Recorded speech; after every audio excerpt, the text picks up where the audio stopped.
Herzlich willkommen zu meinem Programm. Eigentlich heißt es eine Stunde Zeitlosigkeit. Und ich habe versucht, alle Stücke, die ich wirklich liebe, zusammen zu bundeln zu einem stundenlangen Programm. Und es fängt mit Bach an und hört mit Bach auf. Ich spiele die 5 Sätze der zweiten Partite für Violine Solo, aber heute Abend auf der Bratsche. Und dazwischen spiele ich ganz moderne Stücke und ich nehme euch auf eine musikalische Reise damit durch ganz verschiedene musikalische Länder, Dimensionen, sehr viele verschiedene Klangwelten, weil ich finde, man kommt zurück zum Bach mit ganz anderen Ohren, wenn man diese anderen Dimensionen mitbekommen hat. Es gibt ein Zitat, was ich sehr liebe, von einem Komponisten Maurizio Kagel. Er sagt, es ist nicht klar, dass alle Komponisten an Gott glauben.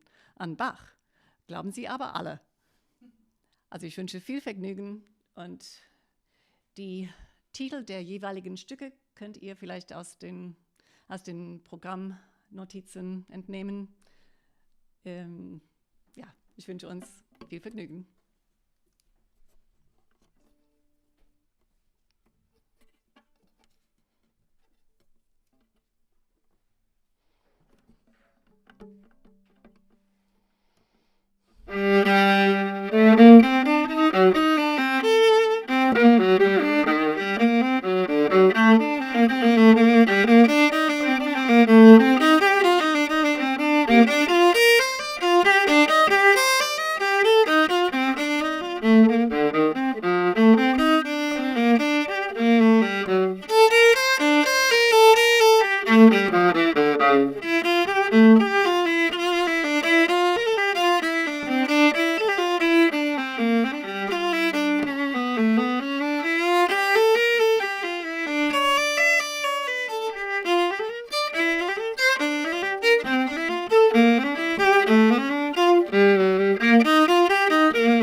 war es mit Bach für heute.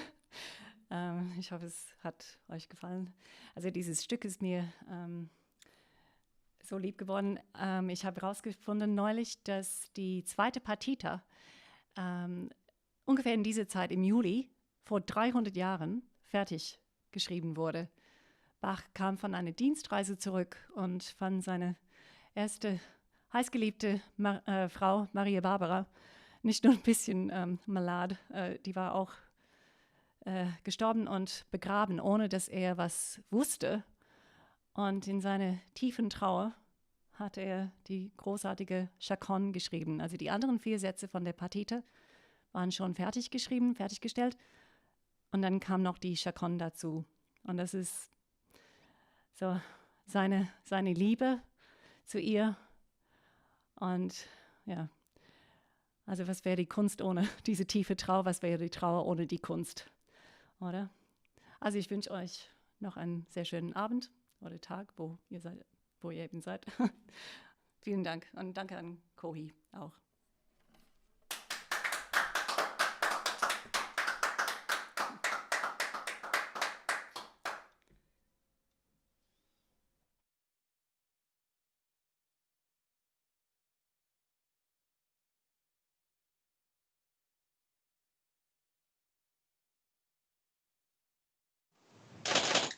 Okay.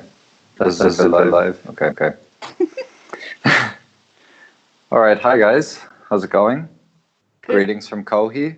It's not the welcome to KOHI we'd like to give you right now, but that's the world we live in. Thanks, Sally, for the concert. It's wonderful. Something different. I like classical music. I wouldn't listen to it every day, but it's very nice for a Sunday. So, Sally and Anna. Sally, you're part of the orchestra, the SWR 3 Orchester, I think. Actually, it's just called SWR Symphonieorchester. Okay. We're affiliated with SWR. SWR. 2 is the station that we play the show for. Yeah. SWR 3 is more pop. Right. I wouldn't know. German radio is not really one of my hobbies, so I don't know very much about it. And Anna, you're also a musician, and you have your own project here called the Allgemeinde. Yeah. You want to introduce yourself and a little bit about that? Sure. I'm a violist too. Sally and I are sort of the English-speaking violists in Cosmo, so we finally Viola met. Mafia. Sorry? Viola Mafia. English-speaking Viola Mafia. Yeah. It's a great name for a duo, actually. Just think about that. But I'm a freelance sort of principal violist in many different orchestras. I'm also a chamber musician. I'm also a teacher. And I'm really passionate about bringing classical music to new audiences, or audiences that wouldn't normally be able to experience it for any myriad of reasons. And so I founded this organization called the Konzert-Livestream, basically with the idea of normalizing classical music sort of on the same vein that it was, 200, 100 years ago, to basically bring our music to a completely new audience instead of waiting for the audience to come to us. And we kind of offers that wonderful platform of reaching audiences that might already have some context and also reaching a completely new audience.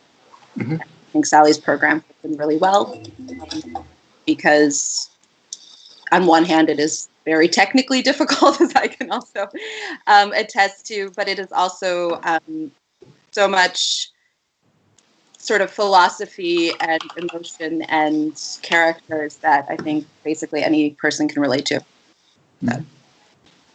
Okay, great. And Sally, what's your experience with KOHI been so far? You've never played here in real live KOHI.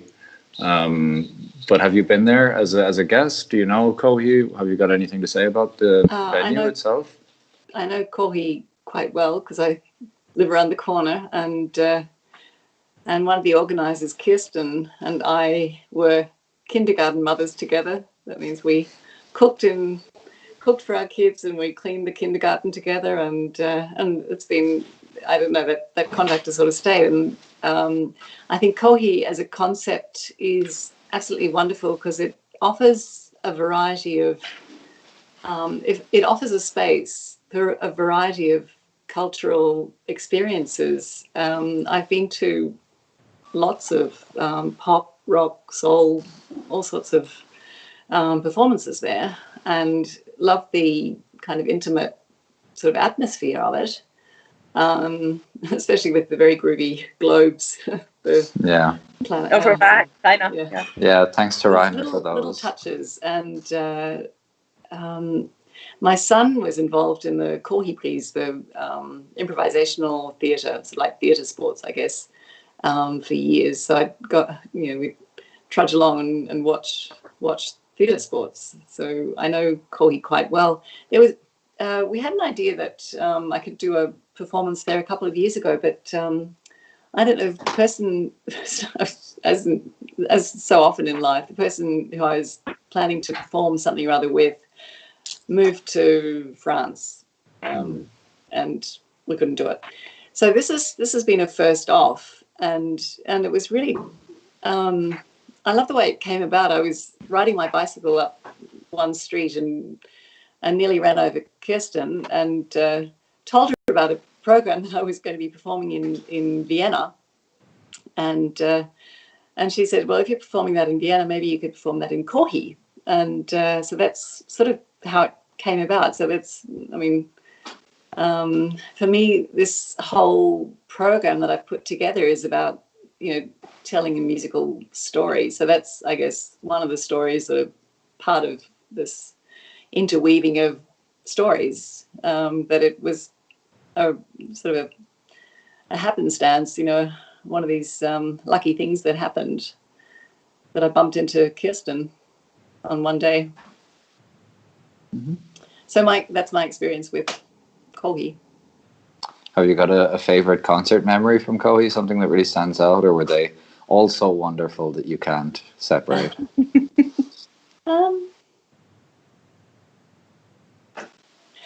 Well, yes, actually, there was a concert that Jenny Thiele performed, and I don't know, it was, she's part of this summer Musikfest kind of family, and so many of us turned up to hear her, and it was just like a, I don't know, like a festival reunion. Musikfest is something that happens every August, and it's a really, really big festival and fantastic. Of course, it couldn't happen this year.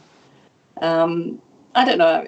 Every concert I've been to and every poetry slam really just felt like, I don't know, felt like family. So maybe that's a concert that stands out, but they were all really special just because they felt so personal. Yeah, that makes sense. I mean, KOHI is a community as much as it is a venue, so. Yeah. Good. Anna, you have a few questions I think you prepared for Sally, so if you want to crack into some of those. A good place to kind of sort of enter is, I think, especially for people working in culture. I mean, I can speak for musicians. We've had to basically overnight change sort of our entire sort of lifestyle, and we're used to performing for an audience. We're used to performing with a purpose. And suddenly we're in a situation where basically everything is very nebulous and everything is very free in at least for me, a very uncomfortable way, because we don't exactly know how things will go on. They will go on and they must go on, but in what form? And so I was kind of curious, Sally, how did you adjust to this? Have you adjusted to this? The idea of having a live performance in KOHI sort of was changed to a live recording in KOHI, suddenly without an audience. And how did you decide to perform this kind of program? Sort of as an extension of that, some people have sort of sought out community, even though it's now over Zoom.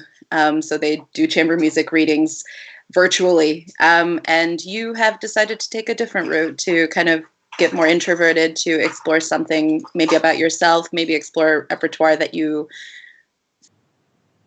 wouldn't otherwise get to explore. So can you talk a little bit about kind of your transition into this Corona lifestyle and what that what that is, how that has been for you?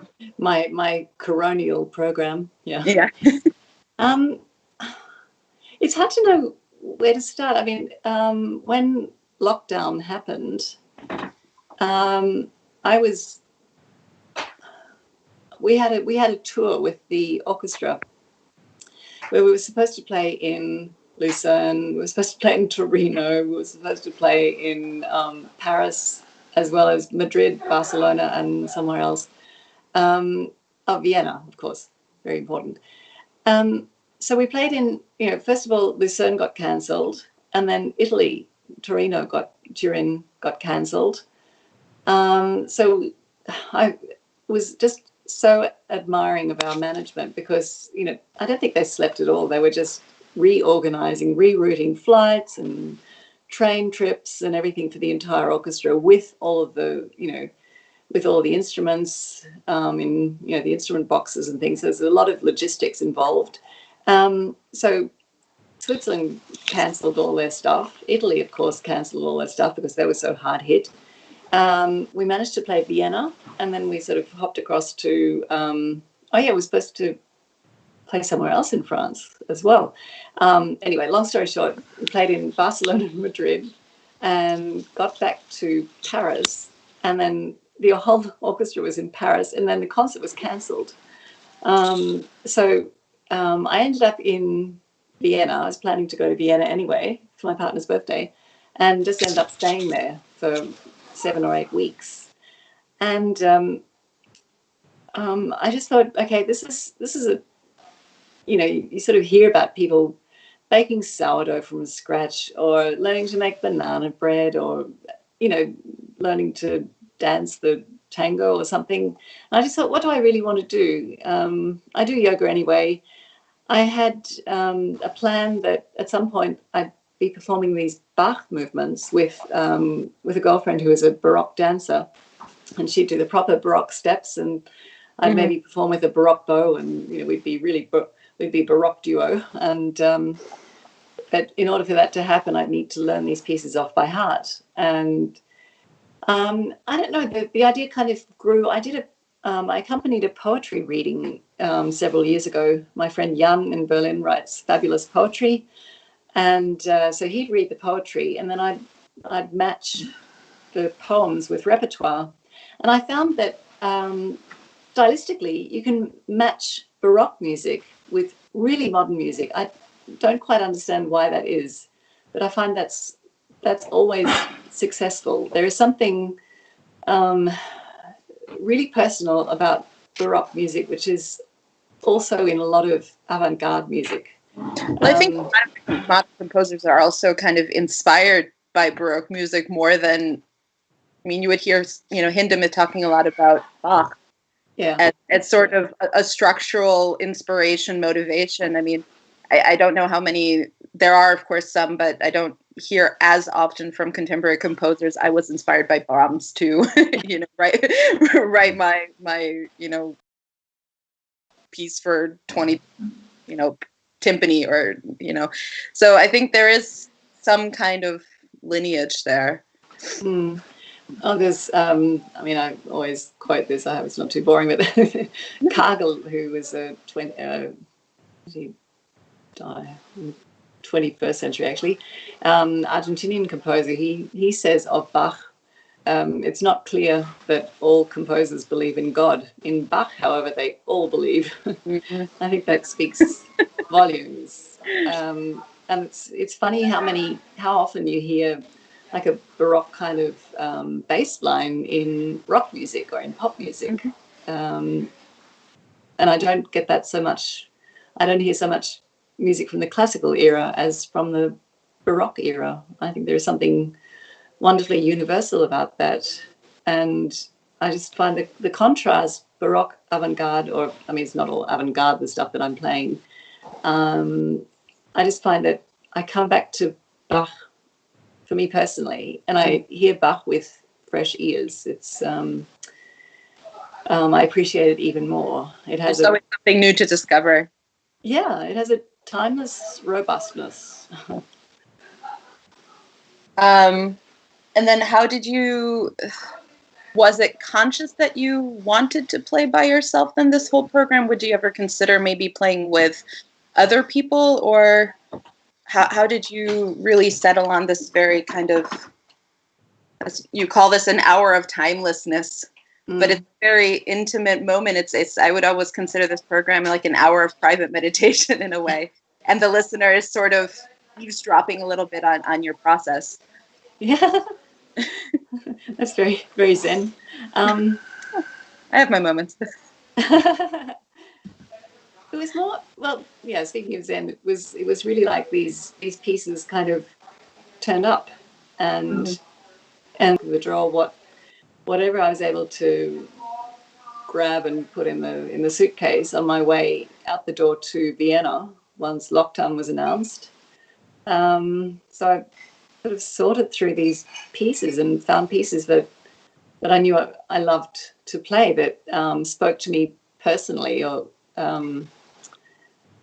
for some reason. I mean, there's a story to every single piece on the program. Can you share one? Yeah, gladly. The piece called Crin Loop by Jorge Sanchez Chong, which I think is a great name. Fantastic. We were performing. We did a concert with one of my favorite violinists, Patrycja Kopaczinskaya.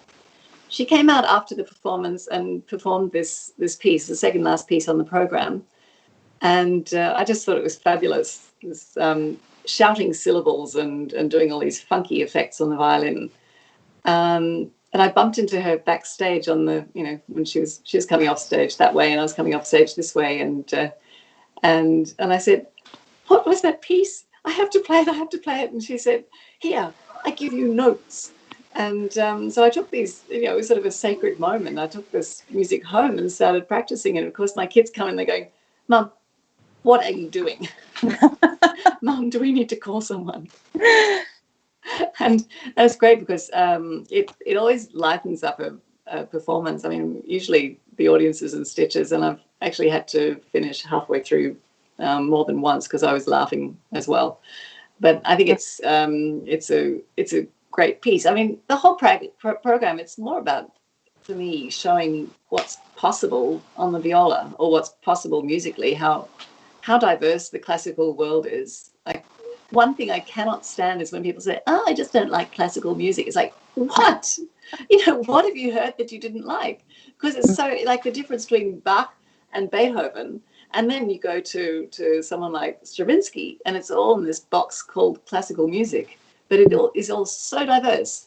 Yeah. Because, our world is so diverse. Music is art. It's about life. It's about what we experience. It's kind of encoded. Our experience is encoded. It's documented for, posterity, for next generations. It's it's like a red flag at a bull if someone says to me, "Oh, I just don't like classical music." It's like, come here. Well, this actually translates really well into my next question. I was sort of brainstorming last night a little bit about your program and sort of the impressions that I was getting. And I sort of kept coming, it was kind of reflecting on my own musical journey of being a violinist and then becoming a violist. And on one hand, music is universal, and then we have certain pieces written for viola. And I think a lot of violists sort of do sometimes feel a little bit neglected as far as original repertoire. Modern contemporary composers have sort of discovered our instrument as something to explore because it's explorable. But you have taken several pieces on your program and arranged them yourself, or found arrangements for your instrument that were actually written for other instruments, mostly originally for violin. Do you consider this looking like, let's use a little bit of pop language, but do you consider this like a cover? Where maybe the cover is even better than the original. I'm thinking, All Along the Watchtower, all these kinds of songs that, were originally one thing, but through the cover actually sort of were able to show something new. Or did you feel the need to do this because you didn't find repertoire originally for the viola that would have been appropriate for the spots that you wanted to, or the characters that you wanted to portray? I think it comes down to curiosity. Like just being, if I heard something that I loved, I'd talking with Patrizia, and for her to give me the music. And I know that this particular composer has worked with her on a lot of music.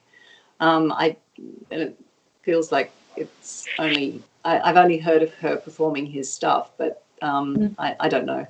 I think it's just curiosity. And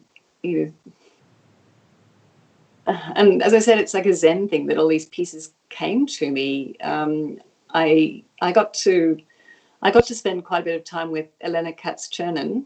That's piece number 1, 2, 3, 4 on the program, the Tranquil Interlude, and just loved the way she spoke about her transition from Uzbekistan, where she was born, to Australia, and then to Germany, and then back to Australia, talking with her about these things and talking with her about music. And I just got curious about her music, and then I found these pieces which she'd written for viola solo, and actually I don't know, it was as if she'd taken the second movement of Bach and reworked it in a way. I just found a correlation, a really interesting correlation. It was like, I don't know, making something up, I don't know, building a house of the same house out of bamboo, or building it out of bricks. It was sort of that kind of feeling. And I just love these juxtapositions. You've got color, you've got texture, you've got speed, you've got volume, you've got so many variables. And these are sort of pieces that came to me. I was curious about Elena Kats-Chernin's music. I had a teacher, my teacher in Cologne, made me play these Hermann Reuter pieces, the caprichos based on Don Quixote, the Cervantes classic. And I just find that Dulcinea is one of the loveliest pieces ever written for viola. And so it's about being curious about what might be out there, and talking with people, and these pieces kind of come to you in a way. The second piece on the program, the Enescu Impressions of Childhood, I have a Romanian colleague who was playing this, and he was fiddling around with this before a rehearsal, and I said, "Oh, what's that?" And he says, "Oh, it's Enescu's Impressions of Childhood, and it's and you can get the music on IMSLP and just play it on the viola." And so I started mucking around with it, and I just love its kind of wild, raw craziness. It's like a piece that a tree might have written, and for me that had to be on the program, because it's as authentic as Bach. It's a piece that I don't know. I don't understand why, but it's a piece that I just love performing. Yeah. And in the end, it's all about me. These are pieces that I love. So wherever your thoughts kind of take you is what gets used, I think. Yeah. Edward, this might be a good time. I think there might be some questions on YouTube coming in, or we didn't get any questions through the chat. Just a lot of thanks and appreciation. So some people were, Kirsten even wrote in the chat saying thanks, Sally. So I guess she's not still upset about you almost running her over, which is always a nice thing. I mentioned as well, and I liked how you asked, you know, would you ever consider playing this set with anyone else? You know what I mean? With more people? So they're like, not me, you know, like, no, I'm not asking. We have our own plans, don't worry. Fair enough. Good. No, What I like to definitely. do. I mean, it was just the lockdown period. I needed a challenge. I mean, I just decided that was going to be a period of time where I would practice and not learn to make sourdough bread. Yeah. And then I needed a challenge, and one thing just sort of led to another, and suddenly I had this program, and then it was just a matter of placing the movements, placing the pieces between the movements of Bach, and it sort of surprised me that it turned out the way it did. I mean, it was. I mean, Anna said the other day, did you realize that it's like 8 pieces, and then at the end, 64 variations on the. I mean, there are all these sort of little kind of woo-woo moments. In this whole... Well, I actually did research on that, Sally. I mean, that might be for a little bit later in the interview, but I did some research, and there's this Ashtamangala in the Buddhist tradition of like the 8 pillars of life. Okay. And I was almost like thinking maybe you could even somehow subconsciously attribute this kind of trajectory that you have in your program to that. But I mean, that would be something very subconscious then, because... Oh, I'll look into that. Well, the deepest things can come out through performance, you know. That's why it's self-expression, because you don't just express the self you know, you express the self you don't know sometimes when you're playing music. But I really like that you guys mentioned storytelling and how, you know, music is always a form of storytelling in a way. Because I run the storytelling event in KOHI. Well, I used to before the world went crazy. So what I'd like to do now, because we've been talking for quite a while, I wanted to end on a story. So obviously you've already told enough of your story through your music today, but for those who might want a more oral kind of storytelling, if you just want to end on one of your funnest stories from touring around, one of your favorite shows, one of your experiences. It can even be something completely unmusic, unrelated, but just one story that you like to tell after a glass of wine regularly. Oh.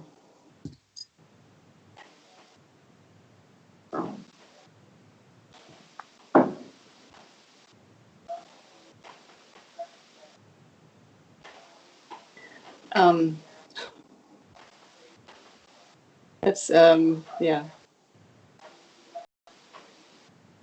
I don't know. I mean, I would actually have to be in the situation with the glass of wine, because it's sometimes really hard to, you know, people sometimes say, okay, that's enough stories.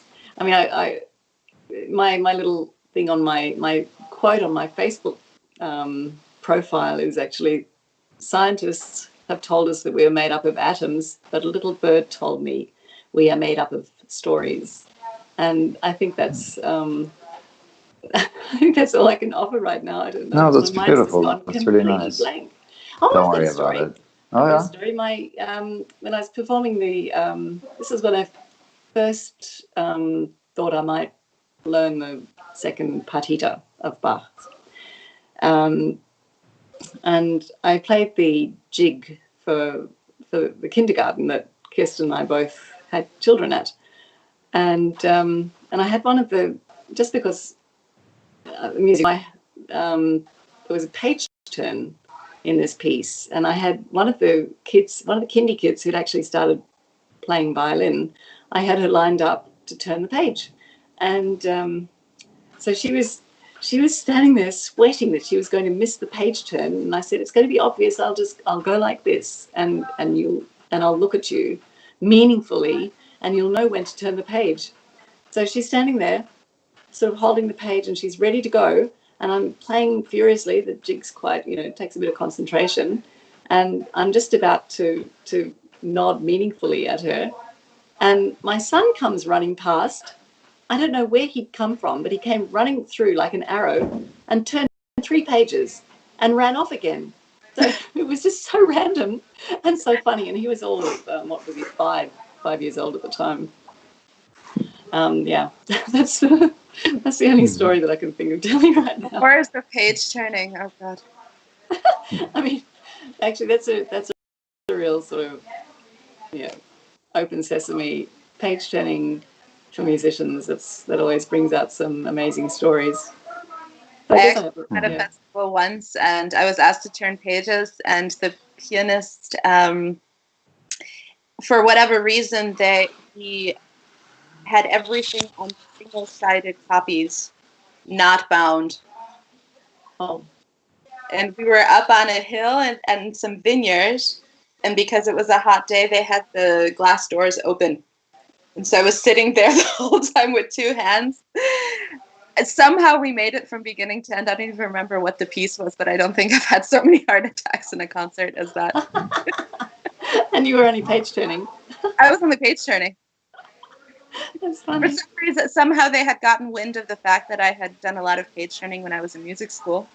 And so they came and asked me if I would do it. And, I felt very honored, was, a professor. And yeah, but then, you're there and every single page wants to fly off. There's no bounding. There's no weights. There's no nothing. And then you're sitting there. And of course, if if something goes wrong, then it's your fault. And that was a fun time. Actually, I would have one more question, if I may, kind of broadening out this whole conversation a little bit. Sally, can you talk a little bit about sort of what we were talking about in the beginning about, KOHI opening up to newer audiences? There's been a lot of concerts, pop and punk and soul and jazz and blues and all this, but I think this might be the first time or one of the first times that classical music has been given such a platform. Can you talk a little bit about maybe how you would want this kind of music to be received by an audience, what you hope they would get from it? Maybe even specifically talking about contemporary music, which is often a little bit different for people used to hearing sort of traditional, sort of classical. I think the bottom line for me is to have ears, to have good stuff to hear. Hang on, just correct me if I go off topic here. I just love the idea of, art is always art, as in art and music is always what you make of it, and it confronts you with stuff. Art is like Edward mentioned this before, but it's like this sort of real world that's behind this kind of, this world that we live in. It's kind of like a, you just keep getting these wonderful impulses from somewhere or other. That was the weirdest thing, performing without an audience in KOHI. I really felt like it was, on some level, it was like me performing for God. I had to have a standard there to sort of meet, and there's no kind of building up rapport with the audience because they're not there. Yeah. And I sort of like, you try and make the recording team your audience then, so that you've got someone to sort of bounce off. But it's pictures of like sports games with like poster heads of people. Yeah. Wondering if that's productive. You wonder. So for me, it's just about the listening experience. As I said, I just don't accept it anymore when people say, "Oh, I just don't like classical music." I just love the idea of being given a platform so that I can present all of this stuff to show how amazingly diverse and amazingly cool this stuff is. I think it is. But classical music isn't like this. It's like this and this and this and this and this. It's so many different things. And the way we hear is, in a way, the way we are. I mean, that gets very philosophical and very Zen. But it's like, I think art puts us in touch with who we are. You know, you can, this sort of breaking down of barriers between the artist and the audience. I mean, it's like anyone can play an instrument, I believe, and anyone can make art. And I think it's such an important aspect of life. It's a real community thing, which is what I really, one of the things I really appreciate about KOHI. The sort of bringing people together for the purpose of real self-expression. I think your program is lovely because it gives everything a context. And then there's a nice arch so that even if one piece on its own might be off-putting or different or maybe a little bit strange, the piece in context with the things around it gives each little unit sort of a familiarity as well. And I think this platform with your program, I think, was able to do that quite convincingly. Okay, that's great. What I heard as well is a lot of KOHI as a venue and as an area, it's not really defined by a genre as much as a lot of other venues would be. Mm-hmm. Of course, this might be the first classical, but a lot of places are, well, there are rock concerts here and so on and so forth, or this is a pop place, or this is a hip hop club or something. And KOHI, like you said, it's not about the specific music, or if it's music at all. It's also arts, there's also literature, and it's about this kind of people come to appreciate expression artistically, whatever form that takes. Yeah, and I think that's kind of reflective in what you said, and also this whole thing of not defining anything as anything. It's just expression, it's just art, and there's no point in saying, well, this is classical music and this is a classical music venue or something. So good. I think we've been talking for quite a while now. It's a bit longer than most of the interviews we've had so far. Kirsten asked if you'd be happy to play again in KOHI, if you would do it again without an audience, or has this been a one-time experience that, would you come back and do it again if you got another chance? Absolutely. Yeah.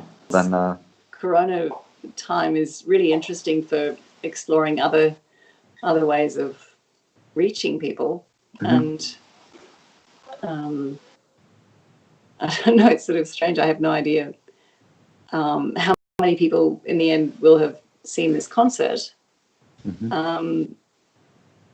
I don't know, it was important for me to do this, and who knows what it's good for. Of course.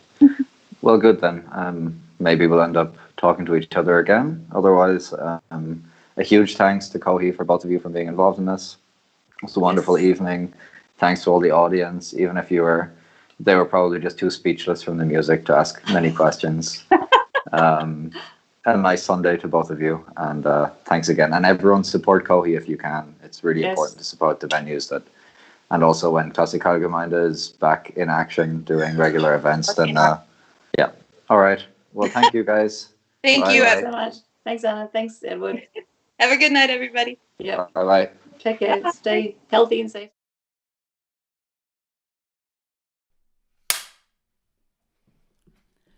Herzlich willkommen zu meinem Programm. Eigentlich heißt